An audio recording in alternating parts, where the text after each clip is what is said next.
আমরা আমাদের আজকের ক্লাসে আলোচনা করব ইন্টারমিডিয়েট প্রাণীবিজ্ঞান বইয়ের দ্বিতীয় অধ্যায় থেকে হাইড্রার আবিষ্কার, স্বভাব এবং বাসস্থান নিয়ে। তো প্রথমে আবিষ্কার নিয়ে একটু কথা বলবো যে হাইড্রার আবিষ্কারক কিন্তু লিউয়েনহুক। হাইড্রা আবিষ্কার করেন লিউয়েনহুক, কিন্তু প্রকৃত আবিষ্কারক সুইজারল্যান্ডের প্রকৃতিবিদ আব্রাহাম টেমলে। কেন সে প্রকৃত আবিষ্কারক? আব্রাহাম টেমলেকে প্রকৃত আবিষ্কারক এই জন্য বলা হয় যে তিনি হাইড্রার পুনরুৎপত্তি ক্ষমতা প্রকাশের মাধ্যমে এর প্রাণী প্রকৃতিকে এমনভাবে প্রতিষ্ঠিত করেন যে এর ব্যাপক পরিচিতি ঘটে। তাহলে আব্রাহাম টেমলে হাইড্রার প্রাণী প্রকৃতিকে এমনভাবে প্রতিষ্ঠিত করেন যে এর ব্যাপক পরিচিতি ঘটে। কিভাবে? এর রিজেনারেশন বা পুনরুৎপত্তি ক্ষমতা প্রকাশের মাধ্যমে। এবং এই প্রাণীটার নামকরণ করেন সুইডিশ প্রকৃতিবিদ ক্যারোলাস লিনিয়াস। হাইড্রা আসলে গ্রিক পুরাণে বর্ণিত একটা ড্রাগন বা দানব বা দৈত্যের নাম, যার 9টা মাথা ছিল। তো হারকিউলিস যখন তার একটা মাথা কেটে ফেলে দিত, সেখানে তার দুই বা ততোধিক নতুন মাথা তৈরি হতো বা সে তৈরি করে নিতে পারত। তো এই প্রাণীটা আমরা যেটা পড়ব, এই প্রাণীটা এর নামকরণটা কিন্তু ওই ড্রাগনের নামের সাথে মিল রেখেই করা হচ্ছে হাইড্রা। কারণ এই প্রাণী বা হাইড্রা যে প্রাণী, তার হারানো অঙ্গ নতুন করে তৈরি করে নিতে পারে। মানে পুনরায়, জেনারেট মানে তৈরি করে নেওয়া, রিজেনারেশন মানে পুনরুৎপত্তি, অর্থাৎ হারানো অঙ্গ নতুন করে জেনারেট করে নিতে পারে, তৈরি করে নিতে পারে। কারণ হাইড্রার এপিডার্মিস এবং গ্যাস্ট্রোডার্মিস, বহিত্বক এবং অন্তত্বকে বিশেষ রকমের এক ধরনের কোষ আছে, ইন্টারস্টিশিয়াল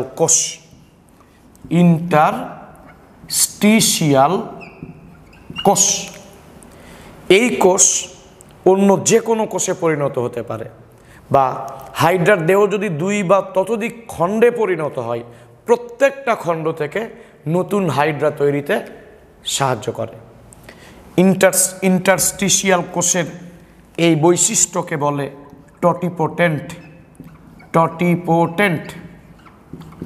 টটি মানে টোটাল বা সব, পটেন্ট মানে পাওয়ার, অর্থাৎ এই কোষগুলো হাইড্রার দেহের অন্য সব কোষে পরিণত হওয়ার পাওয়ার আছে।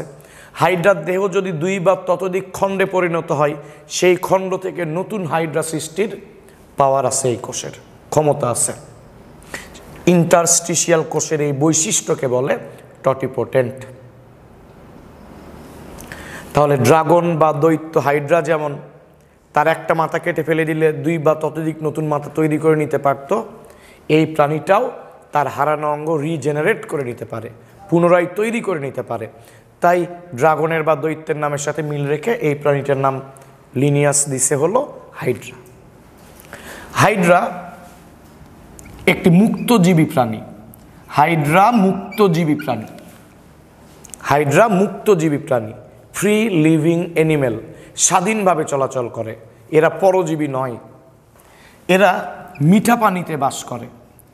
নদী, নালা, খাল, বিল, পুকুর, হ্রদ, ঝর্ণা, এগুলার মিঠা পানি বা স্বাদু পানিতে বাস করে। এরা সামুদ্রিক নয়, সমুদ্রের লবণাক্ত পানিতে বাস করে না। মিঠা পানিতে এরা নিমজ্জিত কোনো কঠিন বস্তু বা পাতার, কোনো জলজ উদ্ভিদের পাতার নিম্ন পৃষ্ঠে যুক্ত হয় পদতল দিয়ে। হাইড্রার এই অংশটা পদতল, আর এইটা হলো মুখছিদ্র, আর এই যে এগুলা হলো টেন্টাকল বা কর্ষিকা। তাহলে হাইড্রা তার পদতলের সাহায্যে, পেডাল ডিস্ক বা পদতলের সাহায্যে নিমজ্জিত কোনো কঠিন বস্তু বা জলজ উদ্ভিদের পাতার নিম্ন পৃষ্ঠে যুক্ত হয়, মুখছিদ্র কর্ষিকার নিচের দিকে দিয়ে নিম্নমুখী হয়ে ঝুলে থাকে। তাহলে হাইড্রা মুক্তজীবী, স্বাধীনভাবে ঘুরে বেড়ায়।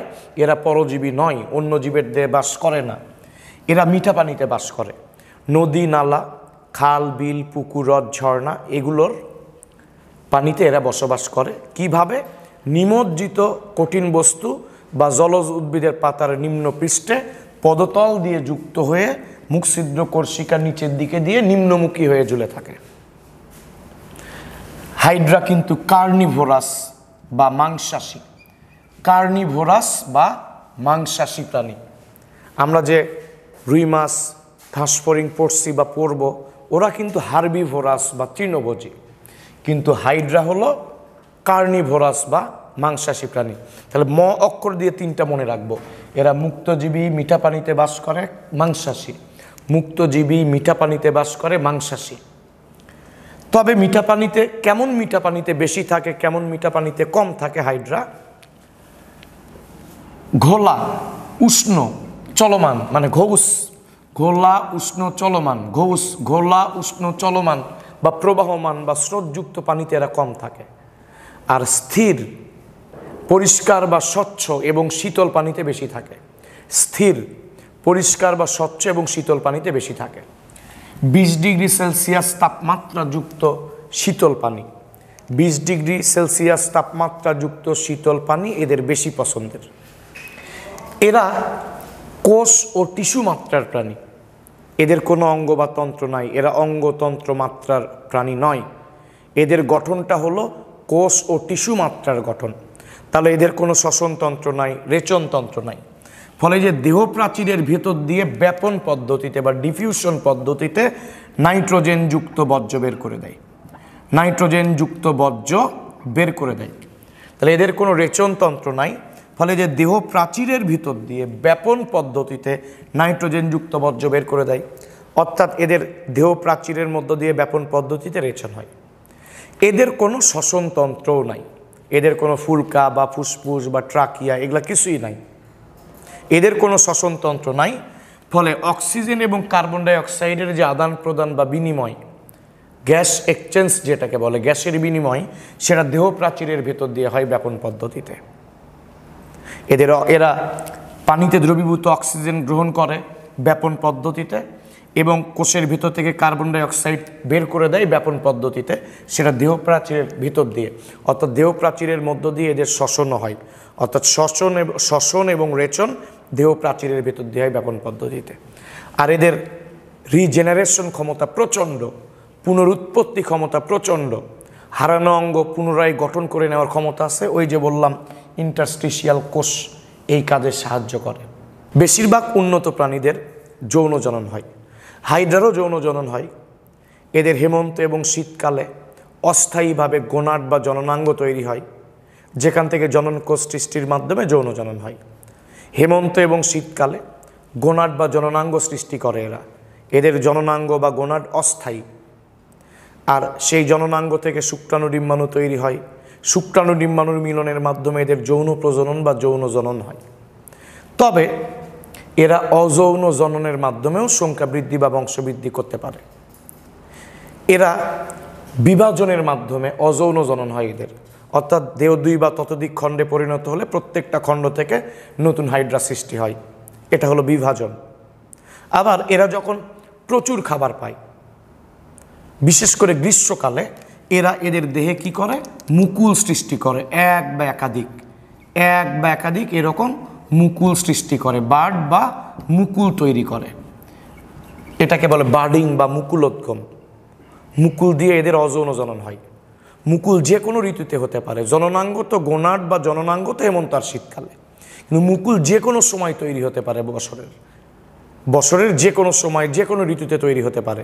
তবে গ্রীষ্মকাল এদের জন্য অনুকূল পরিবেশ, তখন এরা প্রচুর খাবার পায়, এই টাইমেই এরা মুকুল তৈরি করে। মুকুল দেহের মধ্যাংশে বা নিম্নাংশের দিকে তৈরি হয়, এক বা একাধিক। এই মুকুল তৈরিতেও ইন্টারস্টিশিয়াল কোষ সাহায্য করে।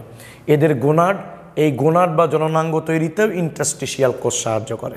তাহলে এরা বললাম মুক্তজীবী, মাংসাশী, মিঠা পানিতে বাস করে। এদের দেহ প্রাচীরের মধ্য দিয়ে ব্যাপন পদ্ধতিতে শ্বসন এবং রেচন হয়। এদের পুনরুৎপত্তি ক্ষমতা প্রচণ্ড, এদের যৌন জনন হয়।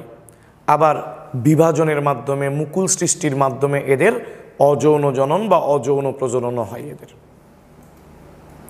আর ক্ষুধার্ত অবস্থায় এরা পদতলের সাহায্যে কোনো বস্তুর সাথে যুক্ত হয়ে কর্ষিকা মুখ ছিদ্র নিচের দিকে দিয়ে নিম্নমুখী হয়ে ঝুলে থাকে এবং দুলতে থাকে ওই সময়।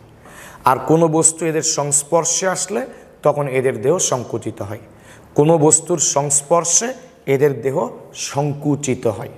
সংস্পর্শে বানানের প্রথম অক্ষর স, সংকুচিত বানানেরও প্রথম স, স স। তাহলে কোনো বস্তুর সংস্পর্শে এদের দেহ সংকুচিত হয়। হাইড্রা কিন্তু নিডারিয়া পর্বের প্রাণী। হাইড্রা নিডারিয়া পর্বের প্রাণী। আর এই পর্বের প্রাণীরা ডিপ্লোব্লাস্টিক, ডাবল মানে তো দুই, তাহলে ডিপ্লোব্লাস্টিক, অর্থাৎ এরা দ্বিভ্রূণস্তরী প্রাণী। অর্থাৎ এদের ভ্রূণাবস্থায় বাইরে থাকে একটোডার্ম। একটো মানে বাহির, ডার্ম মানে ত্বক। একটো মানে বাহির বা বহি, ডার্ম মানে ত্বক। আর ভিতরে থাকে হলো এন্ডোডার্ম। এন্ডো মানে অন্ত বা ভিতর, ডার্ম মানে ত্বক। আর এই দুই স্তরের মাঝখানে অকোষীয় একটা স্তর থাকে, মেসোগ্লিয়া। তাহলে হাইড্রা ডিপ্লোব্লাস্টিক বা দ্বিভ্রূণস্তরী প্রাণী। ভ্রূণাবস্থায় এদের বাইরের স্তর বা লেয়ার একটোডার্ম, ভিতরের লেয়ার এন্ডোডার্ম। আর এই দুইটার মাঝখানে অকোষীয় একটা জেলির মতো স্তর আছে, মেসোগ্লিয়া। এরা যেহেতু কোষ ও টিস্যু মাত্রার প্রাণী, এদের কোনো অঙ্গ বা তন্ত্র নাই। তো হাইড্রা যখন পরিণত হয়, পূর্ণাঙ্গ হয়, তখন একটোডার্ম থেকে তৈরি হয় এপিডার্মিস। এপিডার্মিস। আর এন্ডোডার্ম থেকে তৈরি হয় গ্যাস্ট্রোডার্মিস। তাহলে হাইড্রা ডিপ্লোব্লাস্টিক, ট্রিপ্লোব্লাস্টিক নয়। আমরা ত্রিভ্রূণস্তরী প্রাণী, আমরা ট্রিপ্লোব্লাস্টিক প্রাণী, কিন্তু হাইড্রা ডিপ্লোব্লাস্টিক প্রাণী। রুই মাছ আমাদের যেটা পড়তে হবে বা পড়ছি ট্রিপ্লোব্লাস্টিক। ঘাসফড়িং ট্রিপ্লোব্লাস্টিক, কিন্তু হাইড্রা ডিপ্লোব্লাস্টিক, দ্বিভ্রূণস্তরী প্রাণী। ভ্রূণাবস্থায় এদের দেহের বাইরের স্তর, ভ্রূণের বাইরের স্তর একটোডার্ম, ভেতরের স্তর এন্ডোডার্ম। পরিণত অবস্থায় একটোডার্ম আর এন্ডোডার্ম থেকে কোনো অঙ্গ বা তন্ত্র তৈরি না হয়ে একটোডার্ম থেকে এপিডার্মিস, এন্ডোডার্ম থেকে গ্যাস্ট্রোডার্মিস তৈরি হয়। কোনো অঙ্গ বা তন্ত্র তৈরি হয় না, কারণ এদের গঠনটা হলো কোষ ও টিস্যু মাত্রার গঠন। তবে নিডেরিয়া পর্ব ছাড়াও আরেকটা পর্ব আছে, যে পর্বের প্রাণীরাও দ্বিভ্রূণস্তরী, সেটা হলো টিনোফোরা। টিনোফোরা। আসলে প্রাণী জগতের মোট পর্ব 33। 100-র মধ্যে যে নাম্বার পাইলে তোমাদের পাস হয়, 33। প্রাণী জগতের মোট পর্ব 33। এর মধ্যে দুইটা পর্ব, টিনোফোরা, নিডেরিয়া। টিনোফোরা, টিনোফোরা আর নিডেরিয়া, এই দুই পর্বের প্রাণীরা দ্বিভ্রূণস্তরী প্রাণী। আর সারা পৃথিবীতে হাইড্রার প্রজাতির সংখ্যা হলো প্রায় 40, আর বাংলাদেশে হাইড্রার প্রজাতি হলো 3। সারা পৃথিবীতে হাইড্রার প্রজাতি আছে 40টা, এর মধ্যে বাংলাদেশে হাইড্রার প্রজাতি পাওয়া যায় হলো 3টা। একটা প্রজাতি হলো হাইড্রা অলিগ্যাকটিস। অলিগ্যাকটিস, অলিগ্যাকটিস। এর পূর্ব নাম ছিল হাইড্রা ফুস্কা। এর পূর্ব নাম ছিল হাইড্রা ফুস্কা। এরা বাদামি বর্ণের হাইড্রা। এদের কর্ষিকা বা টেন্টাকল থাকে 6টা। তাহলে হাইড্রা বাংলাদেশে যে 3টা প্রজাতি পাওয়া যায়, এমসিকিউ দিতেই পারে, নিচের কোনটি বাংলাদেশে প্রাপ্ত হাইড্রার প্রজাতি, কোনটি বাংলাদেশে প্রাপ্ত হাইড্রার প্রজাতি নয়। তাহলে একটা প্রজাতি পাওয়া যায় বাদামি বর্ণের, যার 6টা টেন্টাকল, এই যেগুলো হলো টেন্টাকল বা কর্ষিকা। তাহলে হাইড্রা অলিগ্যাকটিস, যার পূর্ব নাম ছিল হাইড্রা ফুস্কা, তো এর বর্ণটা বাদামি, এর 6টা কর্ষিকা। আর একটা প্রজাতি হলো হাইড্রা ভিরিডিসিমা। এর পূর্ব নাম ছিল ক্লোরোহাইড্রা ভিরিডিসিমা বা হাইড্রা ভিরিডিস। ক্লোরোহাইড্রা ভিরিডিসিমা বা হাইড্রা ভিরিডিস। এরা সবুজ রঙের, ক্লোরো মানেই তো সবুজ, তাহলে পূর্ব নাম ছিল ক্লোরোহাইড্রা ভিরিডিসিমা, তাহলে এরা সবুজ রঙের। কারণ এদের গ্যাস্ট্রোডার্মিসে বা অন্ততকে গ্যাস্ট্রোডার্মিসে ক্লোরেলা নামক এককোষী শৈবাল, ইউনিসেলুলার বা এককোষী শৈবাল বাস করে। এদের গ্যাস্ট্রোডার্মিস বা অন্ততকে ক্লোরেলা নামক এককোষী শৈবাল বাস করে। আর এদের দেহ তো অর্ধস্বচ্ছ, ফলে বাইর থেকে হাইড্রাকে সবুজ দেখায়। হাইড্রার রংটা কিন্তু খাদ্যের প্রকৃতির উপর নির্ভর করে। এরা যে খাবারটা খায় বাইর থেকে ওই রঙটাই দেখা যায়, কারণ এদের দেহ অর্ধস্বচ্ছ। তবে হাইড্রা ভিরিডিসিমা, সবুজ রঙের হাইড্রা, এ আসলে খাদ্যের জন্য এরকম নয়। আসলে হাইড্রা ভিরিডিসিমা এর গ্যাস্ট্রোডার্মিস বা অন্তত্বকে জুক্লোরেলা নামক এককোষী শৈবাল বাস করে, আর দেহ তো অর্ধস্বচ্ছ, তাহলে গ্যাস্ট্রোডার্মিসের সবুজ রঙের শৈবাল আছে, বাইর থেকে সেটা দেখা যায়। এবং জুক্লোরেলা শৈবালের সাথে হাইড্রা ভিরিডিসিমার মিথজীবিতা বা সিমবায়োসিস সম্পর্ক দেখা যায়, কেউ কারো ক্ষতি করে না, উভয়ের উপকার করে। আর সবচেয়ে বেশি পাওয়া যায় যে প্রজাতি হাইড্রা ভালগারিস, এটা বর্ণহীন বা হালকা হলুদ বাদামি বর্ণের, এর পূর্ব নামও যা বর্তমান নামও তাই।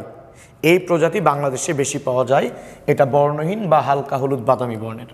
হাইড্রা ভিরিডিসিমার কোষিকা 4 থেকে 8-এর মধ্যে থাকে, 4 থেকে 8টার মধ্যে থাকে। হাইড্রা ভালগারিসে কোষিকার সংখ্যা 6 থেকে 10-এর মধ্যে থাকে।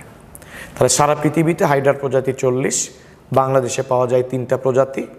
একটা হলো বাদামি বর্ণের হাইড্রা অলিগ্যাকটিস, একটা সবুজ রঙের হাইড্রা ভিরিডিসিমা একটা প্রজাতি, আর একটা প্রজাতি হাইড্রা ভালগারিস। তবে হাইড্রা ভালগারিস এই প্রজাতিটা বাংলাদেশে বেশি পাওয়া যায়।